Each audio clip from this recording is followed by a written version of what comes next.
Okay. Tired. What are you tired of? Tired of a lot of things.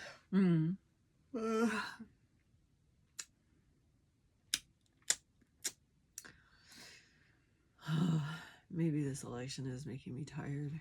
The election's making you tired? Why? I think because there's just so much writing on this election. You know, it's not just the presidential election, but never before in my life has state elections meant so much to me, and also U.S. congressional seats, obviously, but it just seems a little bit different, you know, like it's just, you know, like Mary Poppins, like the winds have changed. Winds in the east. And you can just mist coming in. You can feel a shift like and something happening. Something's a brewing. About to begin. Yeah. That one? Yeah. Something like that. But to me, it's like it's an exciting time. How can you be, it's like, and like, so are the winds changing in a good way or a bad way for you? Oh.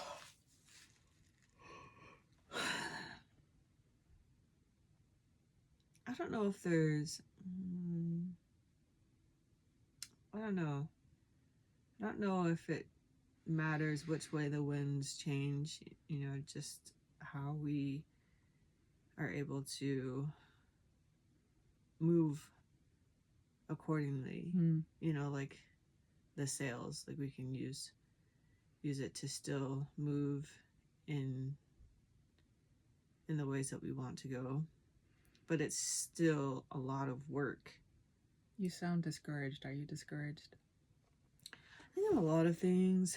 I'm just, like I was telling my sister, so yesterday was June 25th, and been waiting for this primary election day all year, and just think about everything leading up to this day. Okay, so it didn't even just start with elections for us. It started with legislative session, and oh my gosh, yeah, and going through the 45 days of that, and then going to caucus and convention, and then going to your meet and greets, your town halls, your debates, your county conventions leading up to state convention, and then doing all the prep work for primary elections. And it just feels like 5 years have gone by in the last 6 months.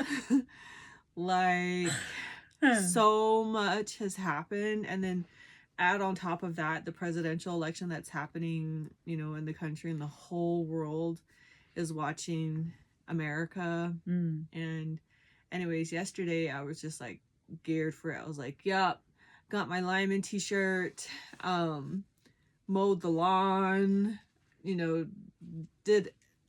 was very productive during the day. And then once like 8 p.m. hit and I started watching the results, I started to feel anxious and kind of like, what is that girl's name on Tangled, where she, you know, when she comes out of the tower, she's like, best day ever, and then she's like, I'm the worst daughter ever. You know, and I think that was just kind of like me, where I'm like, yes, I'm like, no, we can do this, oh my gosh, you know, like, woo.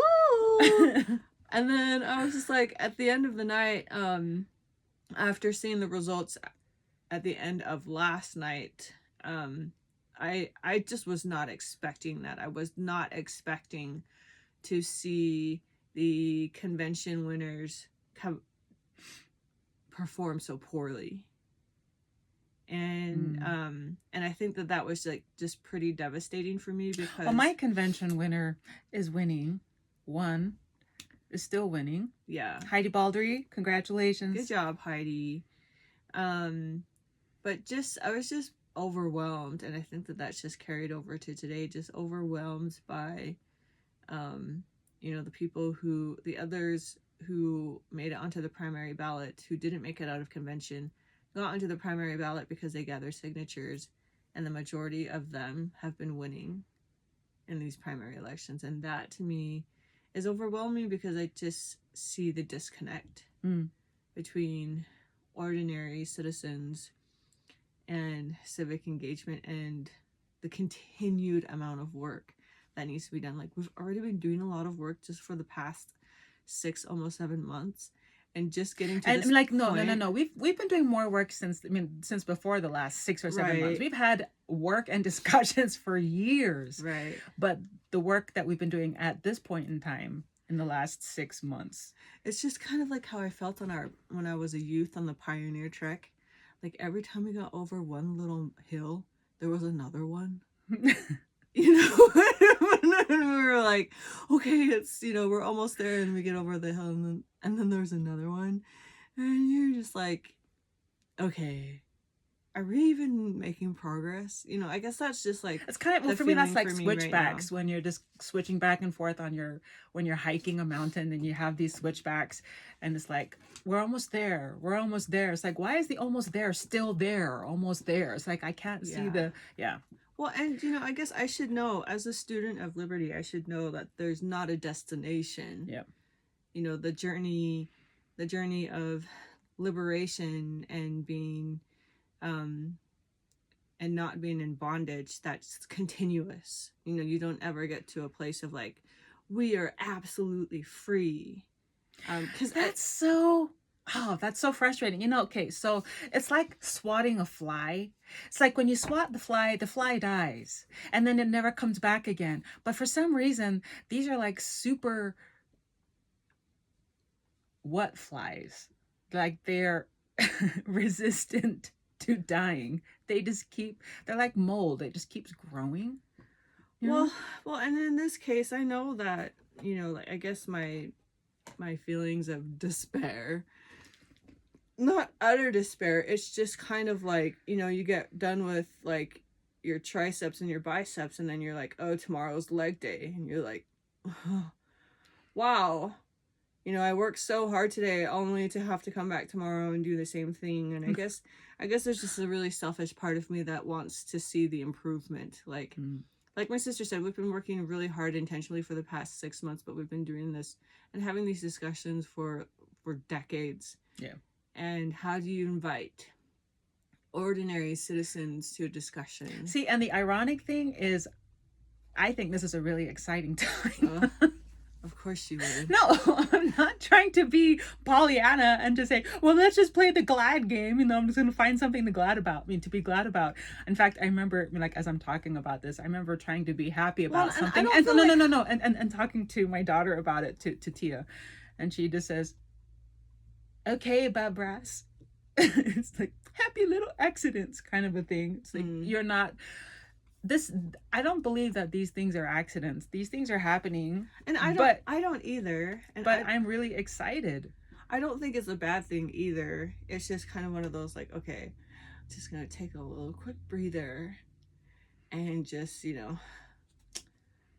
But this is kind of like watching The Lord of the Rings, where you're seeing, you know, the battle at Helm's Deep, and they're just fighting and fighting and fighting. And it's like, do you see any end in sight? Only to prepare for their battle at Minas Tirith. Yeah. So it just continues. It doesn't end. Oh, yeah. Well, and I know that. I guess I just want that thing so bad. You know, I just want that, like, that connection, that, like, that community, that kind of people who's going to go to battle for their families, for God and country, for liberty and freedom for their posterity. I want that. Yeah. And I know that it's there and it's still coming out of the soil. But I would still like to see a little leaf or something. You just show me that you're alive. To show that this is working. Well, yeah. I don't know. And maybe the reason why I think it's my jam is because of so this situation, civics is something I really enjoy and I've studied for a while.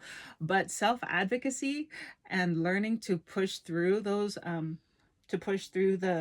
the uncertainties, that's my jam. That's where I love it. And the reason why is because my husband has been in a situation like that where it's just like one problem after another problem What after another problems? problem. So my husband has had open heart surgery 4 times. On the fourth time, he When nearly was the died. first time he had his Uh, Saya, I get to ask you the questions now. okay. Hmm. So we've been married. It'll be 31 years this year. And of those 31 years, 5 of them have been without heart issues. Actually, I lied. It's the whole time we've had heart issues. We just never had to deal with the actual issues until his first open heart surgery in 1998. So he had surgery, open heart surgery in 1998. We had 2 kids. Then he had it again in 2005, 7 years later. Then he had it again 5 years later. Then he had it again. So he had his last one in 2017. And since 2017, from then until now, in like almost 7 years, we're still having issues. We have issues with his heart rhythm that's going in and out. And he's needing to get shocked. I mean, needing to get his heart shocked back into normal rhythm often. He currently has another heart leak. Like a heart valve leak in his tricuspid valve. So he has mechanical valves on his anyway, long story short, it's just one issue after another. And for some reason, we have learned to find joy and gratitude and hope through each issue. It's like, oh, this is what's going on. This has just informed informed us of what we can continue to expect to learn or to study up on, or to learn how to, what to work through. And it's been such an amazing, incredible experience. So this situation, I saw Phil and Jody last night, as well as Natalie, at the election party, and watching their faces, I can relate to that so much, because I've been through, I haven't been through what they're going through in terms of elections, but I know what it's like to face uncertainty and to stay hopeful through the uncertainty. That for me is my jam. I love that. I think for me, where I am struggling is that, like, so Tony's surgery was in 1998. Yeah, I'm like, so is this like 1998 or is it 2017? The situation? Yeah, like I'm really impatient, so I'm impatient about everything, about freedom, the savior returning, like everything. And I want it yesterday. And I know Heavenly Father is just always pulling, just, daughter, slow down. And these things that that look to me as like one more thing to have to take care of is actually the thing in disguise. Like, and it's not that, the results are still happening. They haven't been finalized. Right. But I guess I thought that we have been working so hard, and I just felt like that wasn't being reflected. And then therefore, like, holy cow, like, I guess just I'm actually curious. I really want to ask this question to those of you who voted not for Phil Lyman. What has been your view of the work that's been going on? Perhaps you may not agree with the things that those who voted for Lyman thought or felt or did, but did you notice that there was work going on? Could you see that people were trying to work on behalf of Phil Lyman and Natalie Clausen? And if so, I think then that something good has come of that. They did notice that. Do you know what I mean? Yeah, I think not to ignore that. Me and my sister were talking about this yesterday, and to me, one of the things that I had a hard time with knocking doors was I didn't want people to see me as, like, to get me mixed up with a signature gatherer. Or with somebody who was just trying to, like, like a businessman, you know, like, hey, you should vote for this person because they're great. And yesterday while we were talking, I was just, because my sister made the comment or asked the question, she said, do you think that we're going too far, like too extreme? Yeah, I like did ask too that far question. right? And I said, I think anytime a party or people go too far, whichever way you're going, left, right, north, south, is when you can tell when they're going that way, when they're propping up people as their saviors instead of principles. And one of the things that I have a legitimate fear of with President Trump. So in 2020, I voted for President Trump because I felt like he was going to represent principles better than President Biden. And now I still feel that same way, but I do fear that people are so fixated on President Trump saving America. Or, you know, you could put in any other politician in any seat. Like, we have to vote for this person because they're going to save our district. They're going to save our state. They're going to save our, like, school board, whatever. Versus voting for people who understand sound principles of government. And you holding them accountable to those principles. Like, I don't need President Trump to save America. I need the people to step up and shoulder the burden and the blessing of taking care of our country. Our country doesn't need to be saved. She needs to be taken care of. She needs to be nurtured. And that can only happen by principles and small and simple things. Neighbor to neighbor, caucus to caucus, district to district, state to state, one at a time. And I think it's unfair to put that burden on people of like, you have to save all of us. You have to take into consideration all of the, you know, like, imagine how many people are coming up to these individuals running for office, and they're like, you know, whether it's veterans or teachers or immigrants or, you know, like whatever it is, like, you know, like, okay, I have to save everyone. No, you don't. You don't have to save everyone. Yeah. We can hold the mana. And what does it mean to like to save everyone? What are you saving them? Well, and not only that, but why is there like this fear? Why does this fear of like, okay, we got to find somebody who we think is going to do the job and they're going to be the answer? Like why do we do that? It's like, well, what do you think the answer is? What's a better thing to say instead of, we think you're going to save it? I don't think that that's a thing. I think it's what it is you're going to save it. As in you and you and you and you. You're going to save it. Well, I think it's just another form of idolatry. You know, but also at the core of it, just not just an absence of abundance, but an absence of faith and trust in the soil, in principles, in your relationships with individuals, because this election is just a huge, it's not an eye-opener, but like, I've just been thinking like, you know, I'll ask these candidates questions and like, how are you going to keep in connection with your constituents and the residents of the state? You know, and they'll say these things. But after last night, watching the results come in, I was like, okay, I'm sorry, I cannot wait for you to do that. I need to do that. But the thing is, I mean, like, think about it though.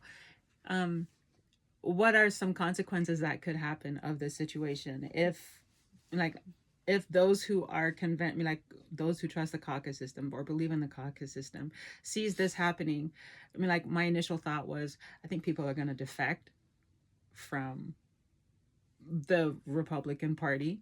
I don't know what they would do, but would there be another party of Republican parties? Do you know what I mean? But, and I don't. But something that I also learned this year is that the caucus and convention system cannot work without connection. Ooh. So explain that. So like, because you go to caucus, we elect people to be county and state delegates. They go and vet the candidates. They go to county convention. They go to state convention. They vote for people. Those people are on the primary ballot. But only 4,000 people out of the state of Utah were were, not to say that there weren't other people who still went to vet these candidates during those times who weren't elected at caucus, but we can't rely on 4,000 people.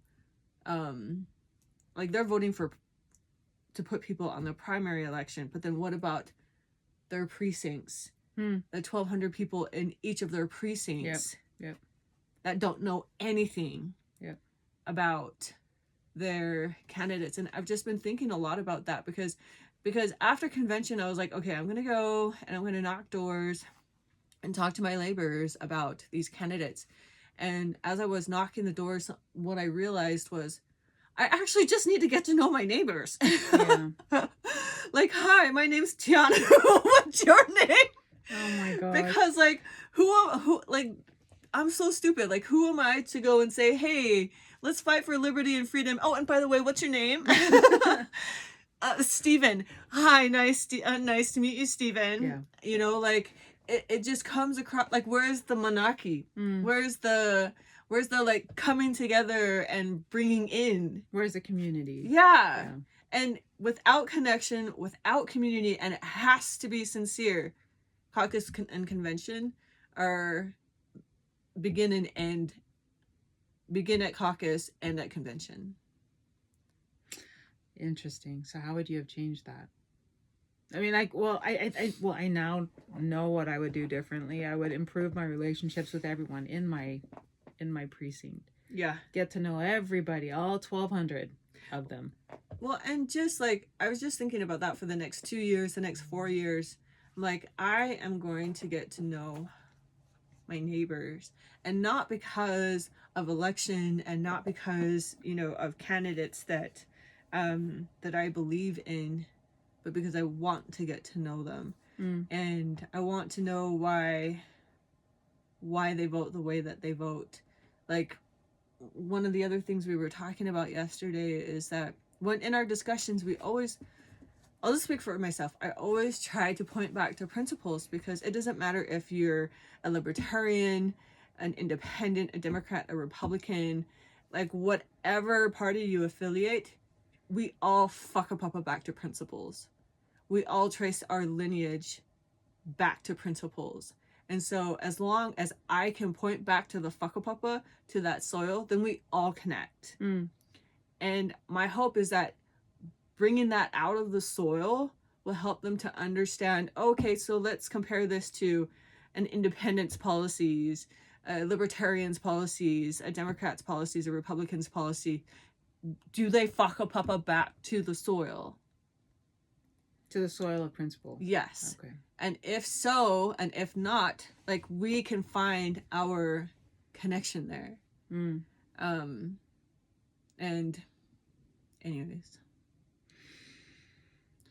But really quickly, so what are your thoughts about, you know, this your situation? Question? Well, yeah, just your question yesterday of, like, you know, is this going well, to, I mean, like, because I was extreme, too far right? When I was just looking at what's been going on at the federal level with the presidential campaigns, how it's gone from one extreme to the other. People don't want Trump, so they go the total opposite and go Biden. I mean, like, and then it's now just becoming more extreme. It's becoming more polarized. There is no gray. There is no middle ground. There is nothing. It's just one or the other. Are states heading that same direction as well? Not just at the federal level, but at the state level too. Meaning, could there be separations of parties where you have the Republican Party, the kind of sort of Republican Party, the not convention Republican Party, the not signature Republican Party, you know what I mean? Because it could break it all up. And what it seems to be doing is when you have those extremes, it appears that there can be a tendency to go toward those types of extremes. Well, and I think that people go to the extremes because they have forgotten the genealogy.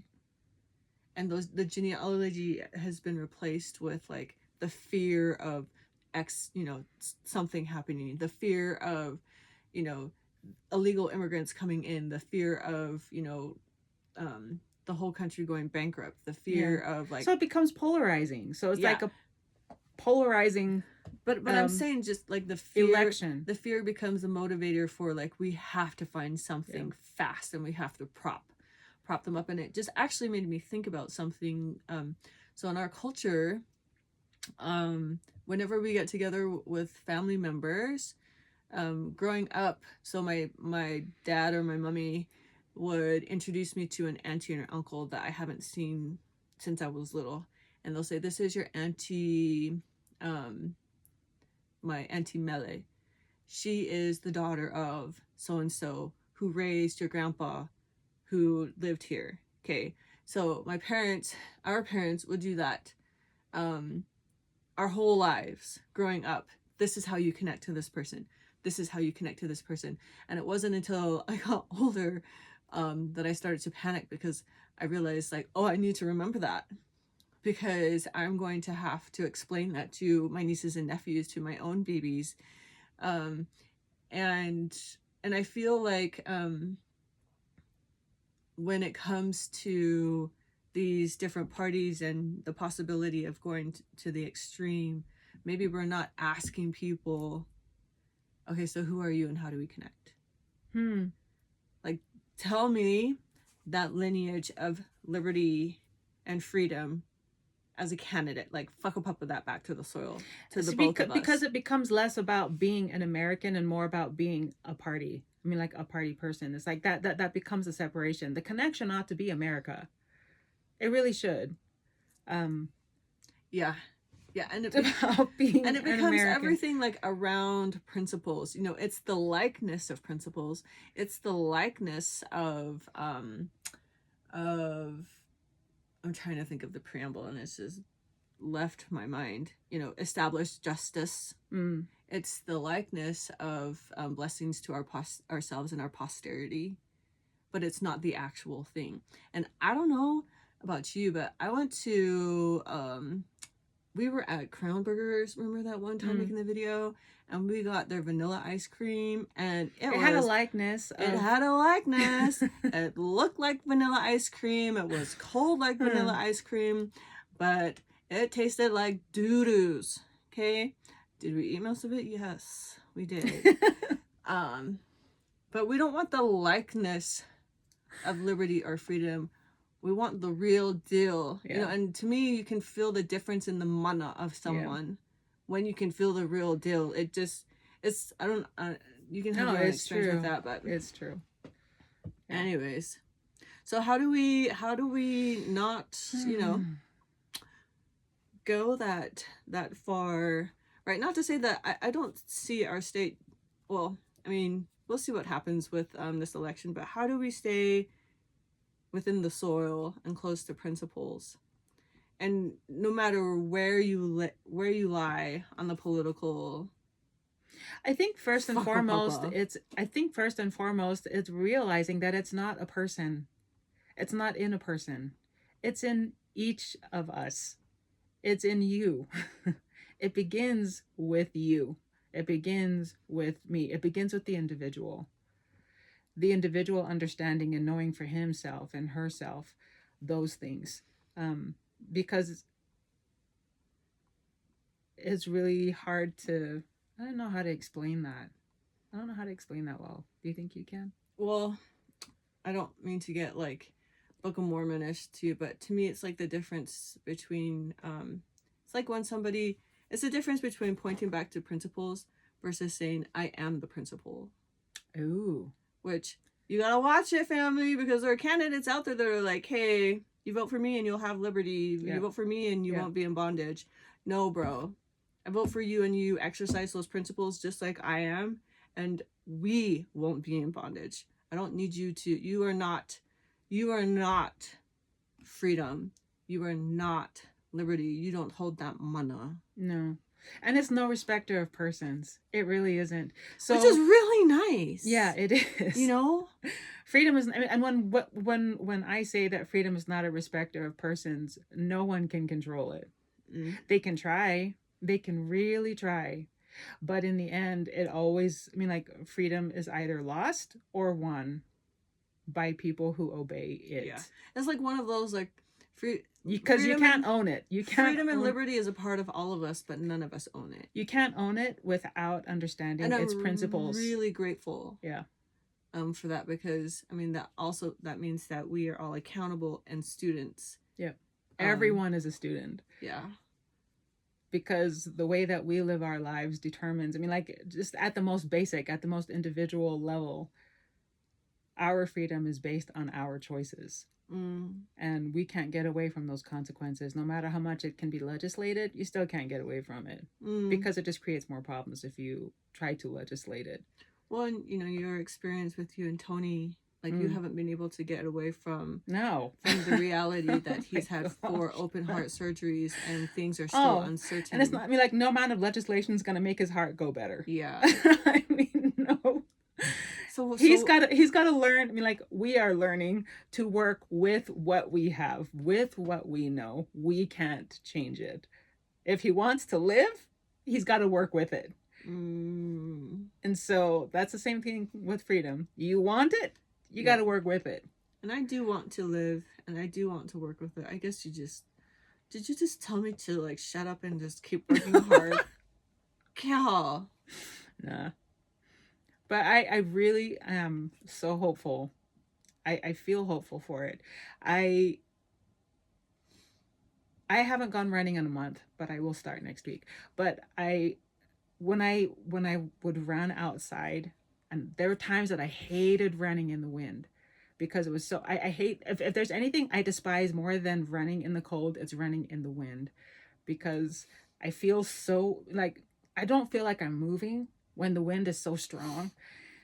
And there are times I get really, really discouraged when I'm running against the wind or running into the wind. And the thing that inspires me the most is to see the trees in the wind. They may bend as far as the wind will blow on it, but they never break. They still remain standing at the end. And that's what I want, not just for myself, but for all of us. So we can do it. Yeah. So in the face of storms, in the face of the winds, to remain calm, man. That's so huge for me. Which just seems like, you know, not what I want to do. I feel like tense and, you know, need to go to battle. Which, I mean, you can still be calm in the midst of battle. Which is what I've seen in Phil and Jody. I saw that in them last night. I saw that sense of calmness in spite of all that's going on and what could be viewed as turmoil. No, talking to Jody was so calming, was so grounding, was a great reminder to me that all of this is so much bigger than even them. And they understand that too. Much respect. Kia ora te whanau. Let's go. Yep. Bye.